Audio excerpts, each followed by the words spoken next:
할렐루야. 주의 이름으로 사랑하고 축복합니다. 우리 옆 사람에게 이렇게 한번 인사했으면 좋겠어요. 주의 이름으로 사랑하고 축복합니다. 네, 감사합니다. 오늘 우리에게 주실 하나님의 말씀은 요한복음 3장 16절 말씀입니다.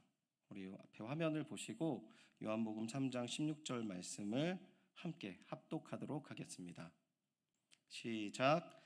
하나님이 세상을 이처럼 사랑하사 독생자를 주셨으니 이는 그를 믿는 자마다 멸망하지 않고 영생을 얻게 하려 하심이라.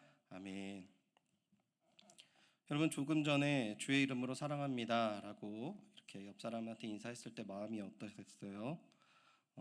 잠깐 의례적으로 저분이 또 시켰구나, 저 사람이 시켰구나 라고 생각했을 수 있을 것 같습니다.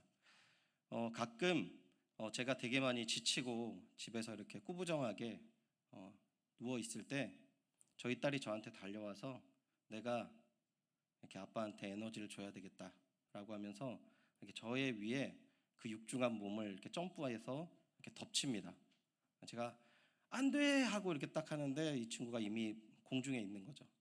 이제 제가 이제 딱 받을 때 정말 순교하는 마음으로 받게 되지만 너무 이게 두렵죠. 근데 이제 딱 받고 나서 이제 이 친구가 저를 꼭 안아주면서 이렇게 말해요. 아빠 너무 사랑해요. 이렇게 얘기를 합니다. 제 마음이 어떨까요, 여러분? 제 마음이 어떨까요? 좋죠. 되게 좋습니다. 너무 좋습니다. 정말 그때 힘들고 좀 짜증나고 어려운 마음이 있어도 그 모든 것들을 이렇게 밀어내는 힘이 있는 것 같아요. 제가 딸을 낳고 나서 좀 돌아보니까 어머니와의 대화 가운데 사랑한다라는 표현을 거의 안 쓰더라고요. 그래서 어머니한테 부탁했습니다. 어머니, 저는 어머니가 저한테 사랑한다는 말을 해줬으면 좋겠어요. 그래서 저희 어머니가 고령이심에도 불구하고 저한테 사랑한다라고 얘기를 해주세요. 전화하실 때마다 사랑합니다. 그래, 우리 아들 사랑해. 이렇게 얘기하는데 이게 말로 표현할 수 없는 그 채워짐이 있어요. 근데 여러분, 한 가지 여기서 여러분에게 질문 드리고 싶은 게 있는데, 여러분 하나님한테 사랑합니다 라고 어떻게 매일 고백하십니까? 그리고 하나님께서 여러분에게 이렇게 안아주시면서 호성아, 내가 너를 너무 사랑한다, 이렇게 하루를 혹시 시작하시는지 질문 드리고 싶어요. 우리가 하나님한테 하나님 내가 사랑합니다 라고 고백할 수 있는데요, 하나님께서 나한테 사랑한다 라는 말을 어떻게 듣습니까, 목사님? 이라고 물으신다면 오늘 우리가 함께 읽었던 요한복음 3장 16절 말씀이 그러한 말씀입니다. 내가 너를 사랑한다. 내가 이 세상에 어떠한 모습이 있든지 사랑하는 것처럼 너를 사랑한다 라고 말씀해 주신다는 것이죠. 이 하나님의 귀한 사랑으로 매일매일 위로와 평안을 누리시고 그 풍성함으로 하나님께 영광 돌리는 귀한 인생 되시기를 주님의 이름으로 축원드립니다. 오늘 본문은 우리가 너무나 잘 아는 본문이죠. 거듭남이라는 아주 중요한 의미를 담고 있고 믿는 사람이라면 누구나 다 알 수 있는 오늘 우리가 함께 읽은 본문 요한복음 3장 16절이 담겨 있는 본문입니다.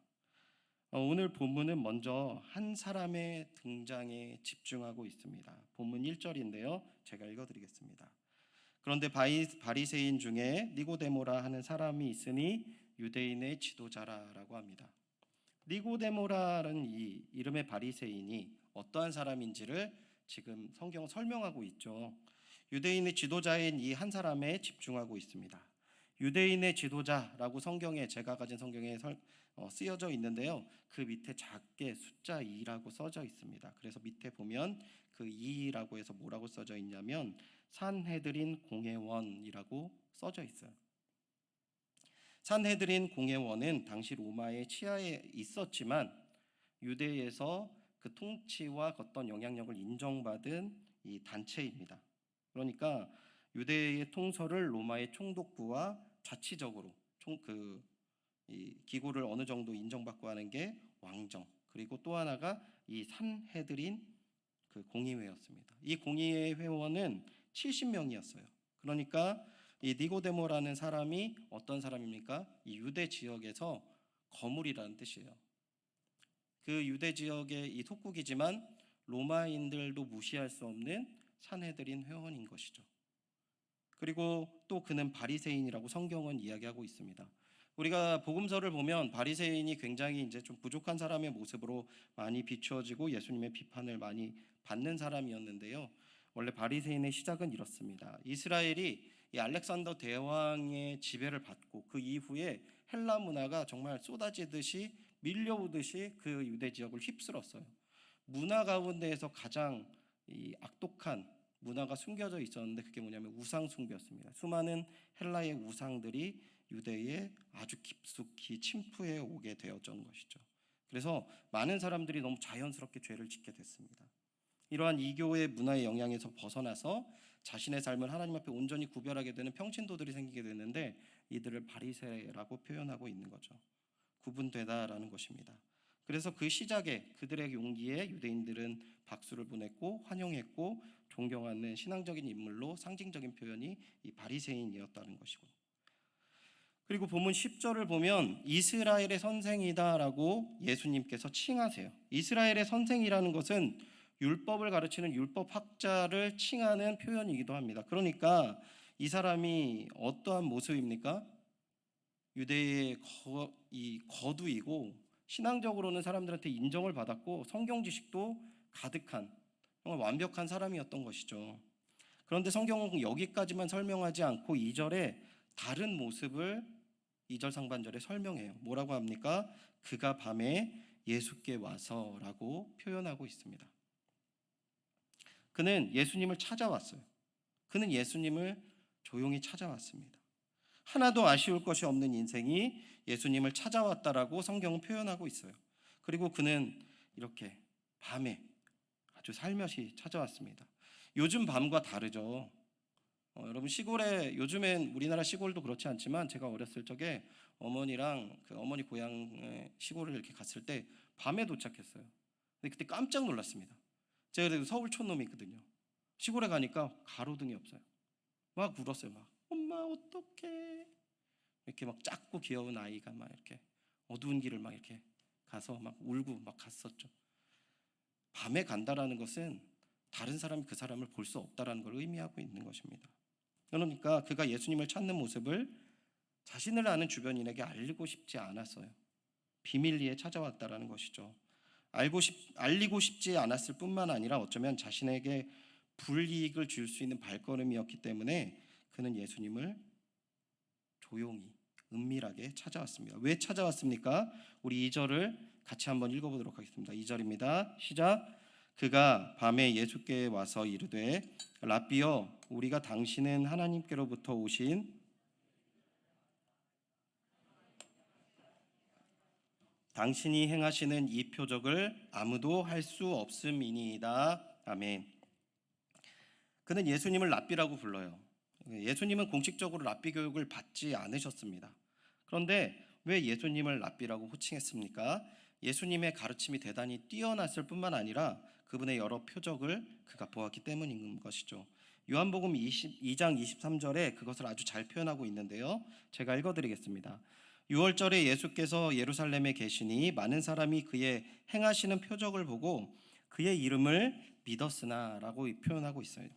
예수님께서 예루살렘에 올라가셔서 2장에 어떤 일을 하십니까? 성전을 청결하는 그 사건을 일으키시죠. 근데 그 이후의 내용이 23절부터 25절에 담겨져 있어요. 성전 청결 사건 이후에 바로 갈릴리에 가신 것이 아니었다라는 것이죠. 6월절 기간에 예루살렘에 계셨고 많은 표적을 행하셨다라는 것입니다. 그래서 많은 믿는 자들이 나왔어요. 그 가운데 니고데모도 예루살렘에서 예수님의 표적을 보았을 것 같습니다. 특별히 그는 예수님을 하나님께로부터 왔고 당신은 하나님으로 함께하는 사람이라고 강조하고 있어요. 근데 우리가 2절 본문으로는 그 이상 니고데모의 마음을 알 수는 없습니다. 니고데모가 왜 예수님을 찾아왔는지 알 수 없죠. 그런데 예수님께서 그에게 말씀하시는 내용을 보면 우리가 유추해 볼 수 있습니다. 3절 제가 읽어드리겠습니다. 예수께서 대답하여 이르시되 진실로 진실로 내게 이르노니 사람이 거듭나지 아니하면 하나님 나라를 볼 수 없느니라. 이렇게 얘기하세요. 그리고 5절에 뭐라고 쓰여져 있습니까? 5절에 예수님의 말씀을 같이 한번 읽어보도록 하겠습니다. 시작. 예수께서 대답하시 진실로 진실로 내게 이르노니 사람이 물과 성령으로 나지 아니하면 하나님의 나라에 들어갈 수 없느니라. 아멘. 3절과 5절을 보면 예수님이 그에게 하는 말씀이 뭐예요? 하나님 나라를 보는 것, 하나님 나라에 들어가는 방법에 대해서 말씀하고 있어요. 그 예수님의 대답을 유추해 보면 이 니고데모가 어떤 사람입니까? 제가 서두에 설명한 것처럼 유대의 이 유력한 거물이었고 신앙적으로 사람들이 볼 때 존경받는 바리새인, 그리고 율법학자만큼 인정받는 성경의 전문가였습니다. 그런데 가슴 깊은 곳에 하나님 나라, 이 하나님 나라에 대한 갈증과 갈망이 있었던 것을 알 수 있는 것이죠. 그는 자신의 영혼에 굉장히 정직했던 사람인 것 같아요. 자신의 삶의 대부분을 차지하던 이 종교적인 열심이 자신의 영혼을 채울 수 없다라는 사실을 알고 이 갈증을 느끼고 갈망을 느꼈던 것입니다. 그래서 그는 어쩌면 겉으로는 괜찮아 보였지만 그의 마음속 깊은 곳에는 이 신앙적으로는 하나님을 바라볼 때 자기의 모습이 자포자기한 모습이 아니었을까 생각해 볼 수 있죠. 그런데 그러한 삶을 살아가는 가운데서 예수님을 본 것입니다.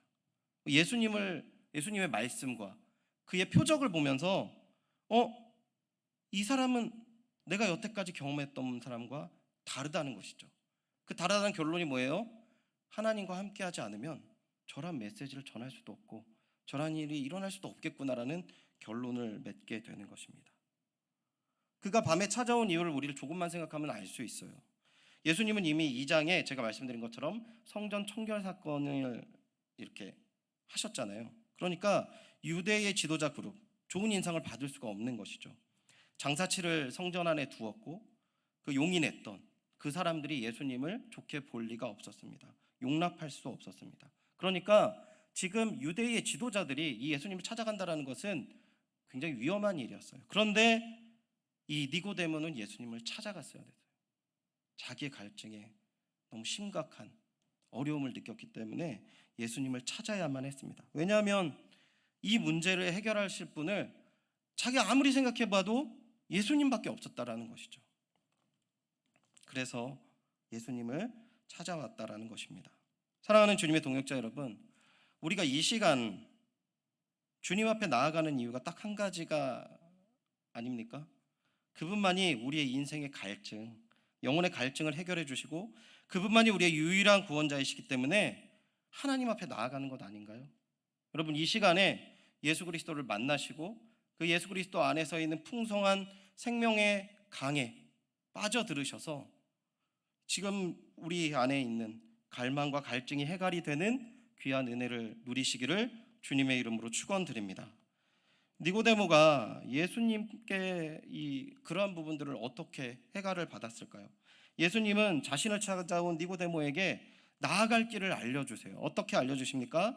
사람이 거듭나지 아니하면 하나님 나라를 볼 수 없다라고 얘기를 하시며, 하지만 니고데모는 이것을 이해하지 않아요. 이해하지 못해요. 4절 제가 읽어드리겠습니다.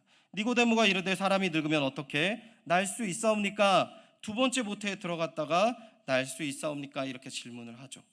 니고데모는 예수님의 말씀을 문자적으로 자신의 지식 안에 가두어서 받고 있다라는 것을 알 수 있습니다.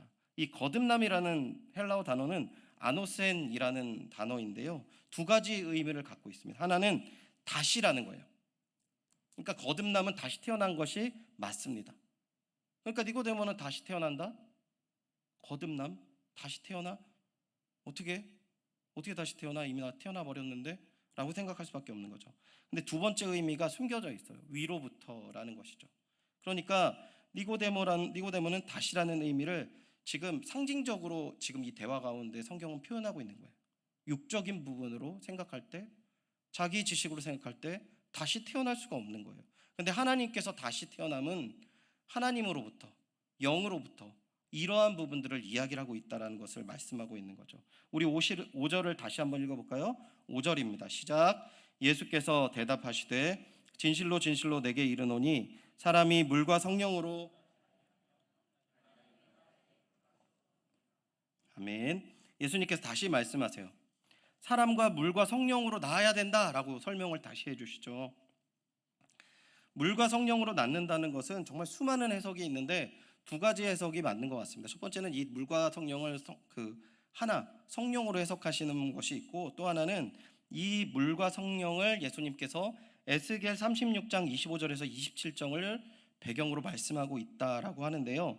우리 에스겔서 36장 25절에서 27절을 같이 한번 읽어보도록 하겠습니다. 시작. 맑은 물이 너희에게 뿌려서 너희로 정결하게 하되 곧 너희 모든 더러운 것에서와 모든 우상 숭배에서 너희를 정결하게 할 것이며, 또 새 영을 너희 속에 두고 새 마음을 너희에게 주되 너희 육신에서 굳은 마음을 제거하고 부드러운 마음을 줄 것이며, 또 내 영을 너희 속에 두어 너희로 내 율례를 행하게 하리니 너희가 내 규례를 지켜 행할지라. 아멘. 이스라엘이 바벨론에게 멸망을 당하게 된 이후에 이 멸망당한 이스라엘에게 하나님께서 메시지를 전해주세요. 야, 너희들 다 망했다고 절망할 필요가 없다. 새로운 이스라엘의 구원의 날을 내가 열 것이다. 이 약속을 하세요. 그리고 하나님의 말씀이 이 에스겔서 36장에 담겨 있는데, 그렇다면 그 구원의 날에 어떤 일이 일어나는가? 가장 결정적인 일이 오늘 우리가 지금 조금 전에 읽었던 본문에 담겨 있습니다.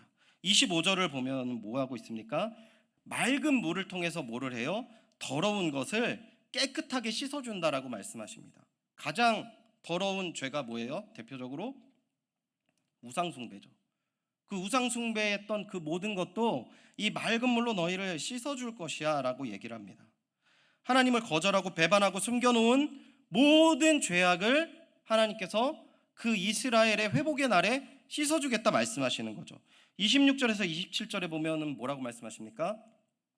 새 영을 너희에게 두겠다라고 말씀하시는데요. 이 새 영을 주면 어떤 일이 일어나요? 26절을 보면 굳은 마음이 부드러워집니다. 내 마음이 부드러워져요. 하나님의 마음을 받을 수 있는 마음으로 변화되는 것이죠. 그리고 새 영이 우리의 마음속에 있을 때 어떤 일이 일어나요? 하나님의 율례와 규칙, 하나님의 뜻을 지킬 수도 없었고 행할 수도 없었던 더럽고 추악하고 능력 없는 저희들이 이 하나님의 뜻에 거할 뿐만 아니라 하나님의 이 뜻들을 이룰 수 있는 존재가 되어진다라고 말씀하고 계신다는 겁니다. 언제요? 거듭날 때. 언제요? 예수 그리스도가 이 땅 가운데 오셔서 그분이 이 모든 것들을 이루실 때 이런 것들이 가능하다라고 말씀하시는 것입니다. 그래서 예수님께서는 말씀하세요. 6절 보시면 육으로 난 것은 육이요 영으로 난 것은 영이니 라고 말씀하십니다. 육의 많은 것들을 바꾸는 것이 아니라 영으로 말미암아 이 모든 것들을 변화시키겠다라고 말씀하시는 거예요. 성경에서 말하는 영은 여러 가지 의미가 있습니다. 이 책 한 권으로도 막 이 내용들을 정리하신 분들이 있는데 인간의 중심을 이야기하는 겁니다. 그러니까 이 중심의 변화를 이야기해요. 그리고 이 중심의 변화되는 그 모습은 실존한다라고 명확하게 선언을 하시는데, 우리 8절을 같이 한번 읽어보겠습니다. 본문 8절입니다. 시작. 바람이 임의로 불매 내가 그 소리를 들어도 어디서 와서 어디로 가는지 알지 못하나니 성령으로 난 사람도 다 그러하니라. 아멘. 바람이 눈으로는 보이지 않죠. 바람의 색깔이 뭡니까 여러분? 없습니다. 모릅니다. 있을 수도 있겠죠. 나중에 사실은 뭐 이렇게 이런 색깔이 있다 이렇게 할 수도 있을 것 같아요. 근데 바람의 색깔이 없어요. 우리는 바람을 느끼지 바람을 보지는 않습니다. 근데 바람이 느껴지니까 부인할 수 없어요. 이 바람의 영향력 결과를 볼 때 우리는 바람을 인정할 수밖에 없다라는 것입니다. 최근 태풍을 경험한 사람에게 바람은 보이지 않으니까 없는 거야 라고 얘기할 수 있습니까? 그럴 수가 없어요.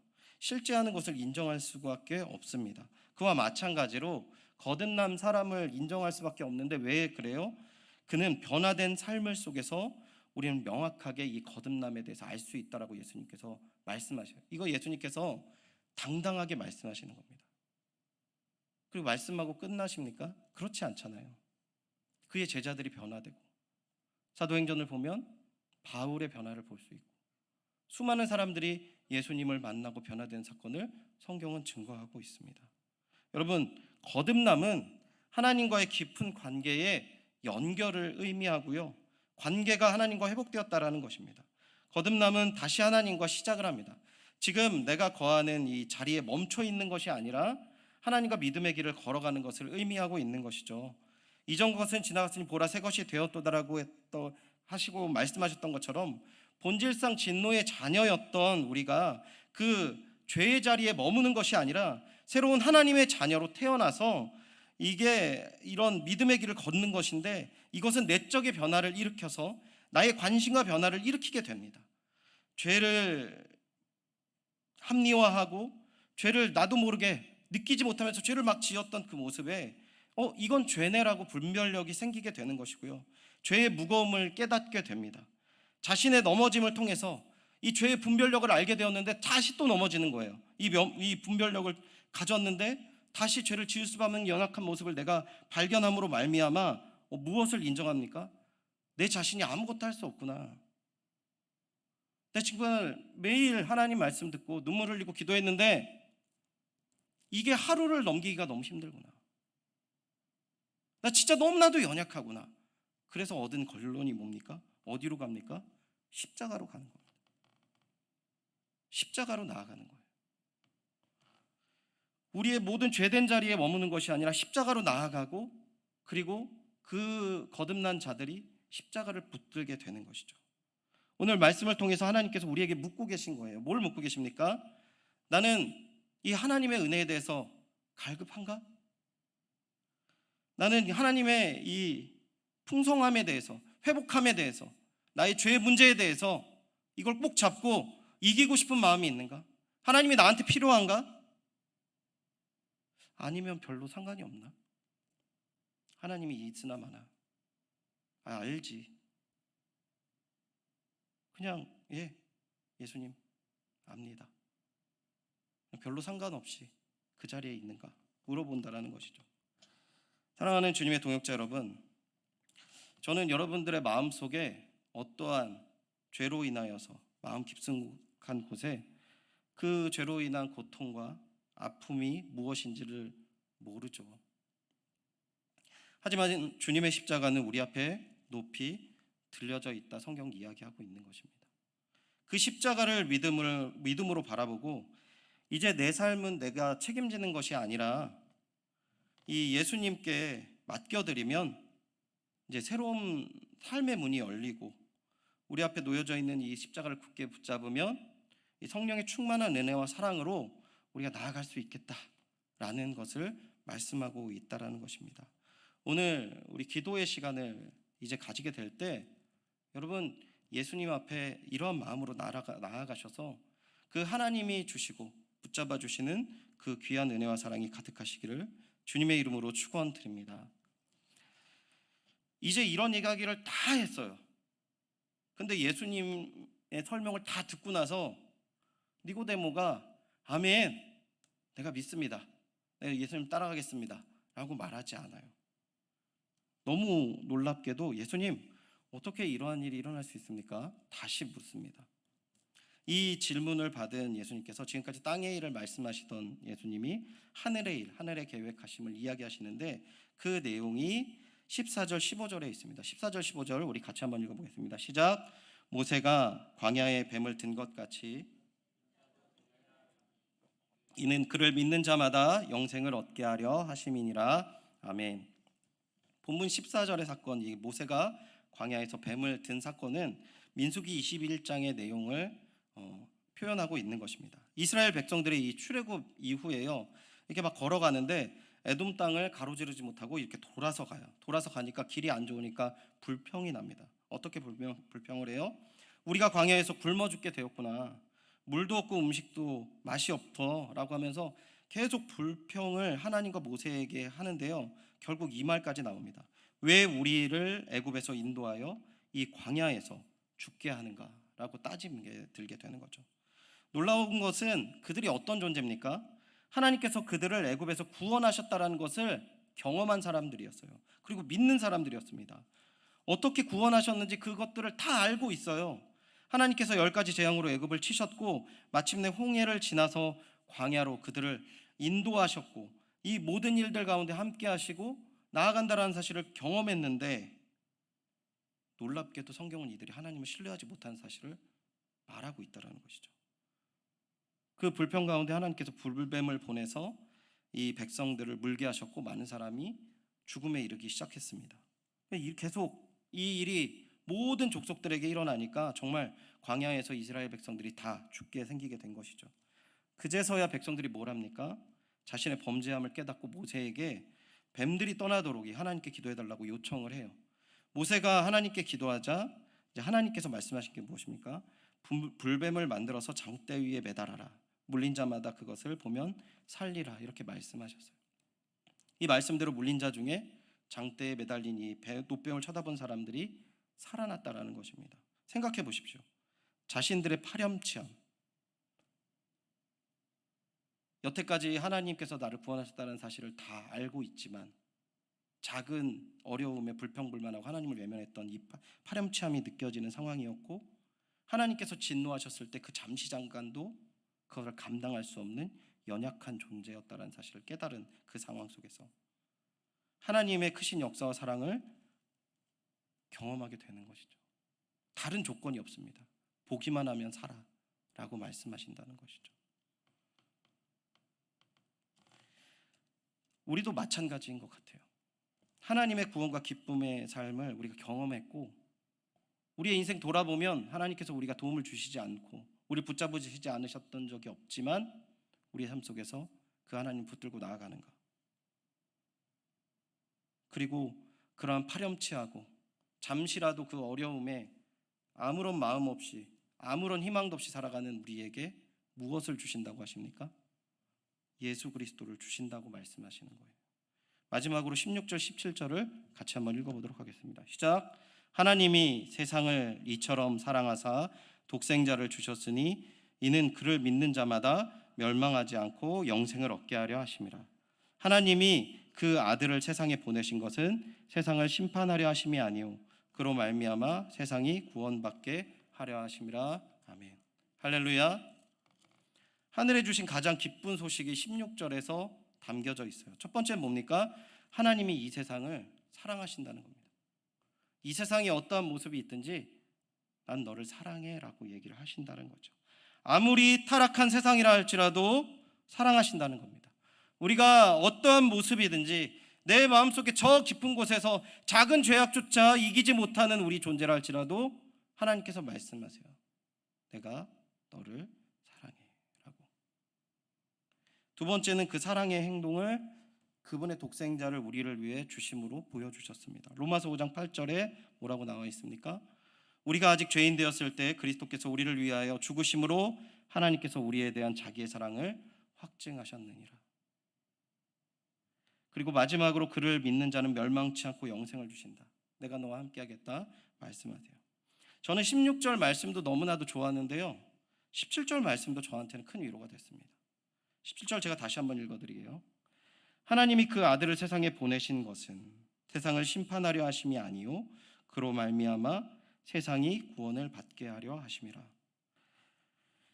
어쩌면 하나님의 말씀도 알고 은혜도 알고 그리고 제 자신에 있는 그 교묘한 죄성도 알고, 그래서 너무 외적으로는 하나님 앞에 이렇게 좋은 신앙인처럼 목회자처럼 보이면서 살아가지만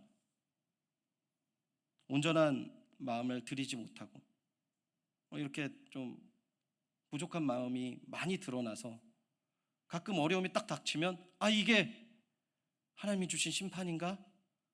라는 생각을 여러분 혹시 가진 적이 없으십니까? 근데 17절의 말씀을 의지하면은요, 그것은 우리의 생각 속에 정죄하는 사탄의 소리임을 알 수가 있어요. 하나님은 빛이신 예수님을 보내신 것은 심판하려 하심이 아니라 그로 말미암아 구원을 받게 하려 하신다라고 말씀하시는 것입니다. 이 코로나의 상황이요, 어쩌면 하나님을 붙드는 손길에 무력함을 느끼게 하고 게으름과 온전하지 못한 신앙생활에 대한 정당성을 주게 되는 것 같아요. 무언가 고민도 되고 다시 시작해야 되겠지만 그러한 행동을 하지 못하는 또 자신의 모습에 어쩌면 포기하고 그냥 이런 상황들을 받아들이고 그냥 이렇게 하나님께 더 나아가지 못하는, 난 원래 이런 사람이었나? 좀 그렇게 받아들일 수 있을 것 같습니다. 그러나 우리는 우리의 모습에 실망하고 혹은 포기도 할 수 있을지라도 예수 그리스도의 사랑은 우리를 포기하지 않겠다 말씀하시는 것이죠. 예수 그리스도의 십자가는 우리의 연약함 앞에 서 있고 못 박히신 그 예수님의 손이 우리를 향해 이렇게 뻗쳐져서 내밀고 있다라는 것을 말씀하고 있는 것입니다. 오늘 본문의 니고데모는 어떻게 됐습니까? 본문을 보면 나와 있지 않아요. 그냥 예수님께서 말씀하시고 본문이 마무리됩니다. 반응도 알 수 없습니다. 근데 요한복음 7장을 보면은요, 공의회에서 예수님을 변증하는 모습을 담고 있습니다. 예수님을 변증해요.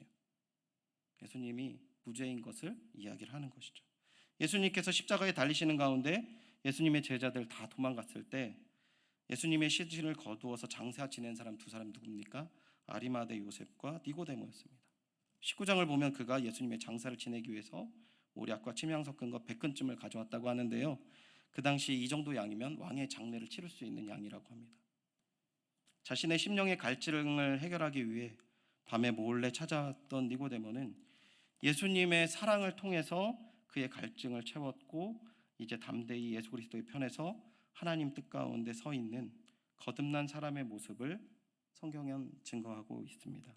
말씀을 맺겠습니다. 부족할 것 없는 니고데모에게는 깊은 영적인 갈증이 있었어요. 사람들은 자신을 완벽한 유대인, 선망받는 유대인, 이 하나님의 사람이라고 여기고 바라보았지만 정작 자신은 하나님께 자신이 없는 사람이었습니다. 그때 예수님을 만났어요. 저 사람이라면, 저 하나님의 사람이라면 자신의 갈증을 채우고 길을 열어주실 분이라는 사실을 직감했던. 하지만 사람들의 눈에 무서워서 밤에 몰래 예수님을 찾아갑니다.